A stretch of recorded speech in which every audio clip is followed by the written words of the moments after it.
Hello everyone. English ஃப்ளூவெண்ட்டாக பேசுகிறதுக்கு நிறைய புது வார்த்தைகள் தெரிஞ்சு வச்சுக்கிறது ரொம்ப முக்கியம். இன்றைக்கி சில புது வார்த்தைகள் நம்ம கற்றுக்கலாம். நான் சொல்கிற வார்த்தைகளை இங்கிலீஷில் எப்படி சொல்லலாம் அப்படின்னு உங்களால் கண்டுபிடிக்க முடியுதா அப்படின்னு நீங்களும் கொஞ்சம் ட்ரை பண்ணி பாருங்கள். ஃபர்ஸ்ட் ஒன், பந்தில் காற்று போயிடுச்சு அப்படின்னு சொல்கிறத இங்கிலீஷில் எப்படி சொல்லணும்? த பால் இஸ் டிஃப்ளேட்டட்.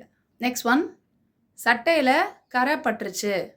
இதை இங்கிலீஷில் த ஷர்ட் இஸ் ஸ்டெயின்ட் அப்படின்னு சொல்லலாம்.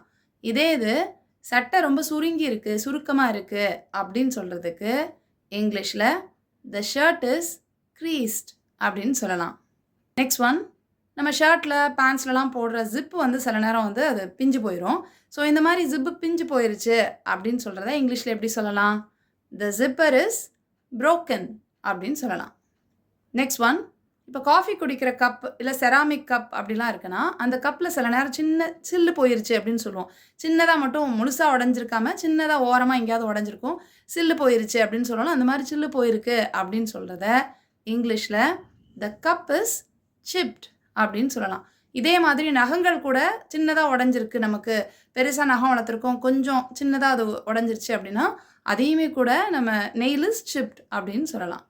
நெக்ஸ்ட் ஒன், நம்ம காலில் போடுற ஷூ ரொம்ப பழசாகி தேஞ்சு போய் போட முடியாத கண்டிஷனில் இருக்குது அப்படின்னா பிஞ்சு போச்சு அப்படிலாம் நம்ம சொல்லுவோம்ல, அந்த மாதிரி சொல்கிறத இங்கிலீஷில் எப்படி சொல்லலாம் அப்படின்னா the shoes our own out அப்படின்னு சொல்லலாம். Shoes our own out.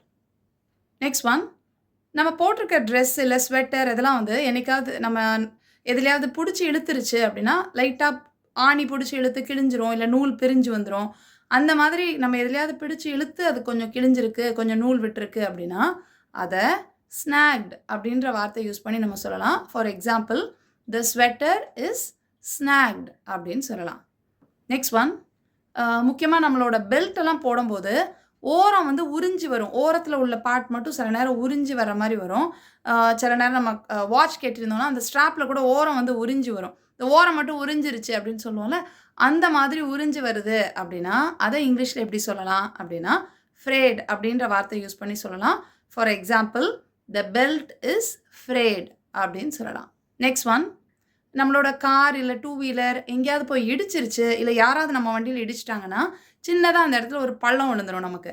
அந்த மாதிரி பள்ளம் விழுந்திருக்கு அப்படின்னா கார்லேயோ இல்லை டூ வீலர்லையோ எதுலையோ பள்ளம் விழுந்துருச்சு அப்படின்னா அதை இங்கிலீஷில் எப்படி சொல்லலாம் அப்படின்னா டென்டட் அப்படின்னு சொல்லலாம். For example, the car is tinted அப்படின்னா காரில் அது யாரோ இடித்ததுனால ஒரு பள்ளம் விழுந்துருச்சு. த கார் இஸ் டென்டட் அப்படின்னு சொல்லலாம்.